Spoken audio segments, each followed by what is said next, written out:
Blender627 here for another, or actually not another, this is my first Blender tutorial. Today I'll be showing you how to make realistic looking water and an animation that will go with it. So before this video starts, I'd like to ask you to please go ahead and consider subscribing if you haven't already, and go ahead and leave a like on this video. So again, thanks so much for watching, and I hope you enjoy this video.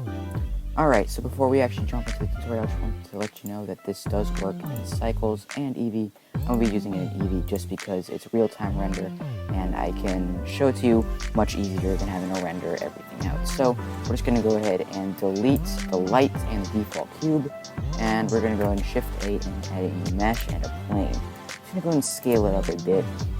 And next what we're going to do is we're going to go ahead and tab into edit mode, make sure we're on face select the face, and then hit E to extrude a tiny bit. Here, let me get a bit closer. Just like this. Next, we're going to want to select that top face again and hit subdivide. I'm going to go ahead and subdivide it by 10, and then we're going to have to subdivide it again by another 10. So, just like this. Alright, so next what we want to do is come down here to the vertex groups, and we're going to just go ahead and add another vertex group. Just go ahead and hit assign, and then we're going to come down to normals, and we're going to go ahead and check auto smooth. Now go ahead up here and hit assign once more, and then come over here to add modifier, and just go ahead and add a displace modifier. Now we're going to go ahead and tab out of edit mode, and we're going to have this really weird shape. So now with that, we're just going to want to come over here, change the strength to about 0.140, and then come over here to vertex group and add our group. So now we're going to have something that looks like this. Next, we're just going to want to change this to Z, and then we're going to have a normal looking rectangle thing that we had at the beginning. We're going to go ahead and add a new texture, and go ahead and hit this little button on the side, and then we're just going to go ahead and select that and change it to clouds. Now we already see that waves are coming in. I'm just going to go ahead and change it to something like 0.10. No, never mind. Not 0.10. I'm sorry. This was right. Okay, so just come do this again, select clouds, and there you have your clouds. And you can go ahead and change it to whatever you want.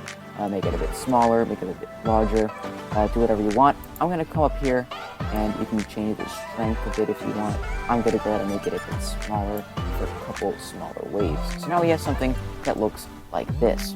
Now before we start our texture, I would like to go ahead and go into the animation. So what we're going to do is we're going to Shift-A and add a new, not a mesh, an empty, and just a sphere. I'm just going to go and scale it down, make it smaller, and then just go and grab it on the Z. I'm going to grab it a bit more. And then we're going to want to click on our plane again, and we're going to come down to where it says logo. We want to change it to object, and then just go ahead and select the empty. And as we can see, now we have all of these little bumps. Now we're just going to want to change it to make it a bit smaller or larger. Negative 0.06 is what worked for me. And then we're going to come down here, and we can go ahead and change this to like something like 0.10 or something. And, you know, kind of mess with this a little bit, make it a bit finer. Something that looks like this. And then we're going to want to go ahead and change smooth, and now we have some nice smooth waves. And as you can see now, when we go ahead and grab this, you can see that the waves are moving. Perfect. Alright, so now what I want to do is we're going to want to start the animation. So what we're going to do is we're going to go ahead and turn on auto keyframing, and I'm just going to go and grab this along the Y a little bit. And now as you can see, we have a keyframe. So what I want to do is make it a bit larger. I'm just going to start out with 400 frames and see how far that will bring us.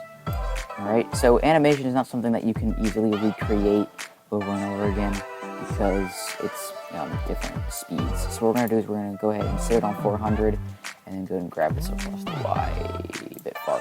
Alright, so something like this. And now if we go ahead and play the animation, you can see it is very slowly moving in. And if you like this, you can see that the waves are moving. If you like this, then perfect. And I think this is good, but as you can see, it's speeding up a bit. So what we're going to do is we're going to pause the animation, come into here, and hit T, and we're going to change this to linear.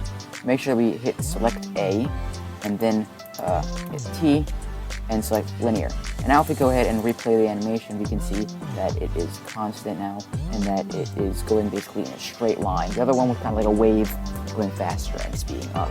and then slowing down again. Alright, perfect. So now we have the animation done. I'm just going to go ahead and return back over here.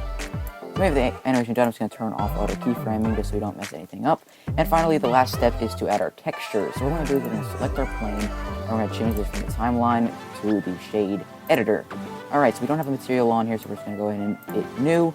And then what we're going to want to do is just come up here, and don't worry, this is not like such a complicated shader like people make nowadays with like hundreds of nodes, or maybe it's probably overreacted, but we're just going to go ahead and select this and change it to a nice warm blue color, kind of like a tropical blue color you would kind of see around like islands, just a nice blue. And then we're going to come down here, zoom in, and we're going to go and change the roughness to about 0.1. And this will basically reflect light off of our water, so to make it look more watery.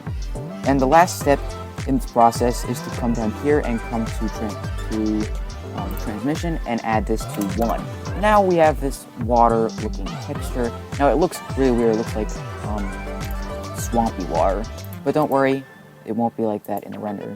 So we're going to change this to a timeline, bring it down, and now if we go ahead and change it to the render, we see we have our water.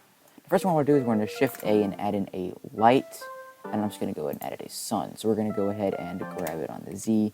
I like to have it further down below. Alright, so now as you can see, it didn't really make it better. So what we're going to do is we're going to go ahead and go into our world background and just make it a pure white color. I'm just going to go ahead and change this down to like 0.7 or something, just to dim it down a tiny bit. And now, as we can see, if I go ahead and scale this up a bit, as we can see, we have a nice water animation and texture. So now if we come, oh, that's way too fast. We come here, we kind of come to the side a bit. Now we can go ahead and play the animation, and that looks very nice. I find that looks like water should. And yeah, that's all the steps to this. And if you like this video, go ahead and leave a like, subscribe, don't forget to share, and yeah, don't forget to hit the notification bell so if you don't want to miss any of my new videos. Thanks so much guys for watching, and I hope to see you in the next video. Bye.